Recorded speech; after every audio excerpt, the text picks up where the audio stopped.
Good, happy Sunday morning, everyone. I'm Riley King, and welcome to the Riley King Newscast, right here on the Riley King Network. Let's begin.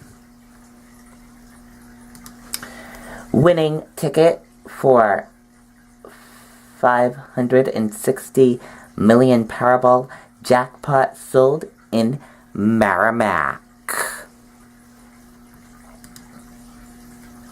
Let's take a listen to the video from WMUR News 9.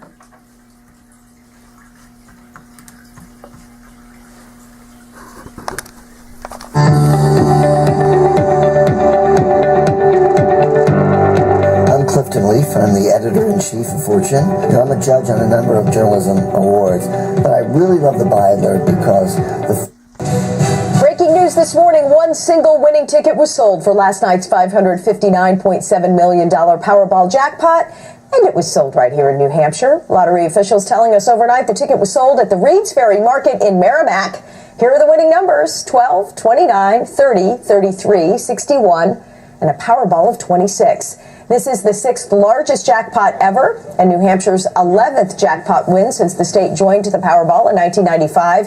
You may remember the last time someone here hit it big was back in 2016, when a $487 million Powerball ticket was sold at the Hannaford grocery store in Raymond. Okay, and there you go on that video and that report. Congratulations to that winner. We will keep you updated if we get more information.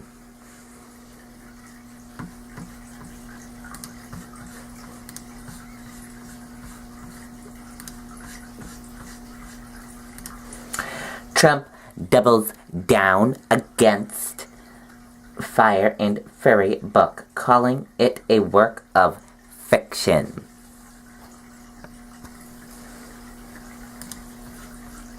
Let's take a listen to the video from ABC News. For not having a warm coat when it's freezing outside. That's why we're at Burlington. They have coats for play, work, the weekend, at prices you would not believe. Wow. Hey, cold weather, we're ready for you. Thanks, Burlington. We always come to Burlington to buy our coats. And we also come to give them back, to help those in need. Can't beat the brands, the styles, and when we donate a coat at Burlington, we get 10% off our entire purchase. It makes buying coats here even more meaningful. Bring in your coats! To politics now, and that bombshell book, Fire and Fury, which paints a deeply unflattering portrait of the Trump White House. It's flying off the shelves this morning. President Trump's already tweeting about some of the claims this morning, writing, "Actually, throughout my life, my two greatest assets have been mental stability and being, really smart. Crooked Hillary Clinton also played these cards very hard, and as everyone knows, went down in flames. I went from very successful businessman to top TV star." ABC's David Wright's at the White House with more. Good morning, David. Good morning, Paula and Dan. This new book is the talk of the town here in Washington, and not in a good way for this White House. It's another big distraction for an administration that already seemed to struggle to stay focused. Already, this book is #1 on the Amazon bestseller list.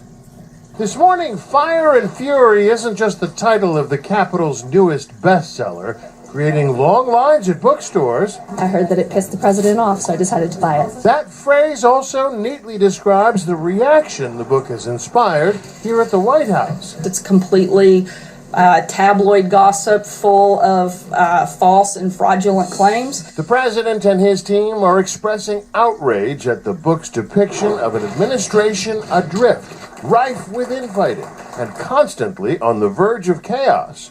Overnight, the president tweeted, "Michael Wolff is a total loser who made up stories in order to sell this really boring and untruthful book." This morning, he tweeted, "I went from very successful businessman to top TV star to president of the United States on my first try. I think that would qualify as not smart, but genius, and a very stable genius at that."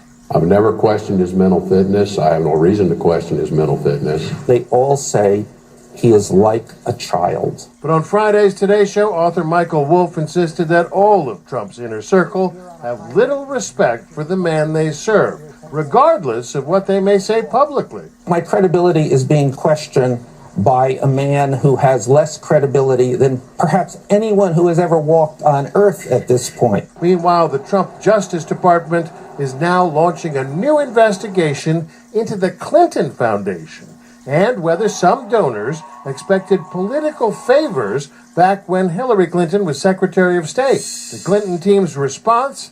Let's call this what it is, a sham. This is a philanthropy that does life-changing work, which Republicans have tried to turn into a political football. It's disgraceful and should be concerning to all Americans. The president is at Camp David, trying to focus on his legislative agenda and the upcoming midterm elections. It is an extremely cold weekend to be spending at Camp David. The president is there with Republican leaders as well as top members of his cabinet. However, some noteworthy exceptions not on the invitation list. Attorney General Jeff Sessions. Dan and Paula? It's an interesting omission there, David Wright. Thanks for the reporting. We want to bring in ABC's Okay, and there you go on that video and that report. And that did it for the Riley King Newscast right here on the Riley King Network. I hope you all have a great rest of your Sunday, and I'll see you back here later on today for another newscast. Goodbye, everyone.